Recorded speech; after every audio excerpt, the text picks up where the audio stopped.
most of those people I'm friends with to this day. You know, those that haven't passed away. But it's all about the connection. And yeah, at the same time, you shared a very intimate moment. And, you know, hopefully both of you had a good time and it was good for, you know, everyone involved. But once again, I think it all speaks back to the whole validation thing. You know, this is somebody who's willing to accept me, my body, my whole, everything that I am. Because at that time, sex was still looked at as something that was very sacred. Instead of the actuality of what it was, which is just sex, because anybody can do it. I mean, we've got a population explosion of exponential numbers, so that proves to me anybody can have sex. So it's not about this the sacrosanct of the act.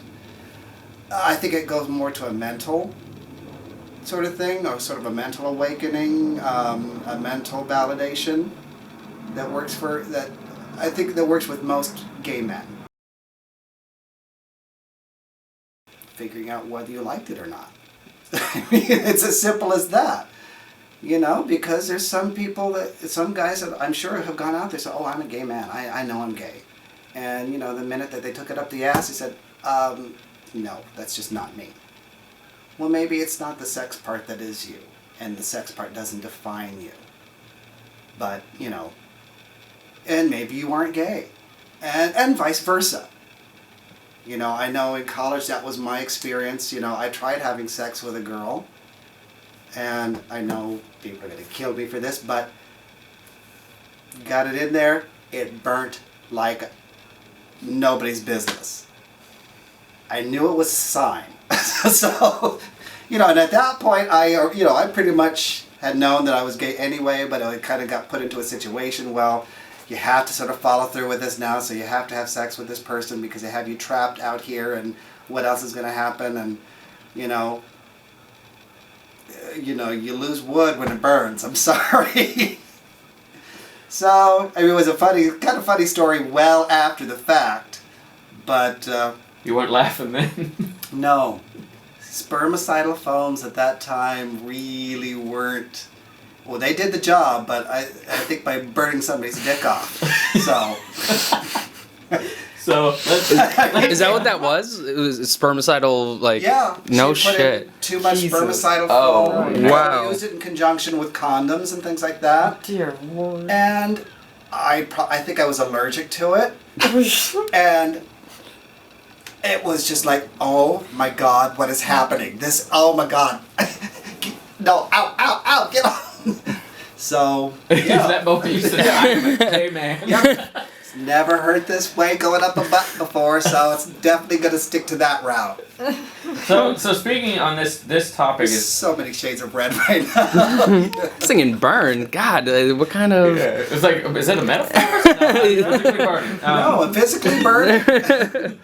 So you've got this a lot of talk around sexual orientation.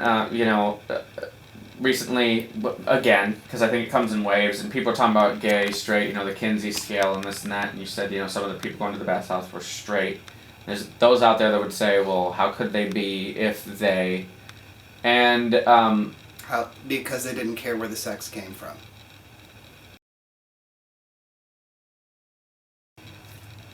I would say no, it doesn't. Simply because, once again, we speak to the fact that with the population explosion that we have, we know people are having sex. So the people that are telling you, oh, well, I can count on one hand how many people I've had sex with, are lying. And I don't care what age they are lying. Simply because it's not so much about the sexual factor as it is the human connection. It's that feeling that somebody else accepts your personal being and wants to be with them in a physical nature. Well, it seems to a lot of gay men that, oh, well, I'd be a bad gay if I say, yeah, I'd have sex with her because she's hot. You know? A lot of the porn that I love to watch is straight porn, simply because they scream better. I mean, men aren't very good at really displaying how they appreciate the sex that they're having, where women are. And there's something enticing about that. Does that make me straight or bisexual? No. You know, I definitely know where my home is. So, I think for a lot of us in the community, it is something it's always really bothered me as a community, how we segregate our own selves. Like I said, we're a microcosm of America. You know, in America, we tend to segregate people into certain categories to make us feel better about who we are. You know, I'm black, therefore I'm better than the Asian guy down the street. Well, the Asian guy thinks, well, I'm better because I'm smarter than the white trash guy down south.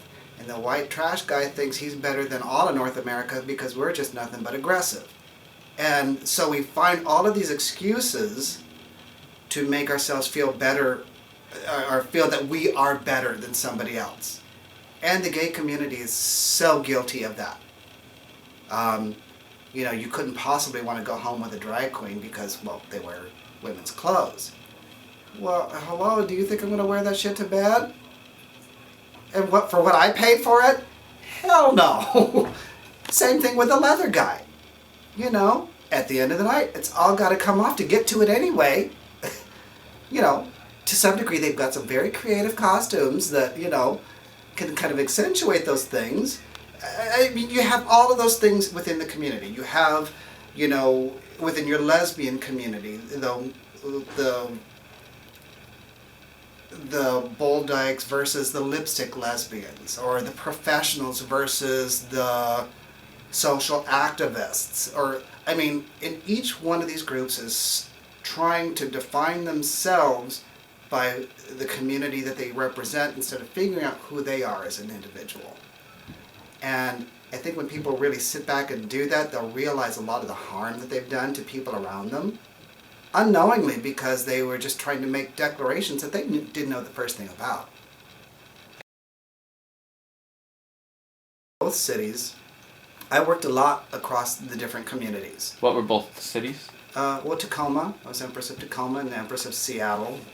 And my emperor at the time, he was one of the co-founders of the Seattle Men in Leather organization. And, you know, the guys, they're always welcomed me with open arms. Simply because I think the group that we were didn't let communities or people define how we were going to live our lives. And I think that's what you call true friends. So, you know, the drag queen could be hanging out with the leather guy that has 4 spears stuck through his cheek, with the goth kid, with the lawyer lesbian, and everybody got along.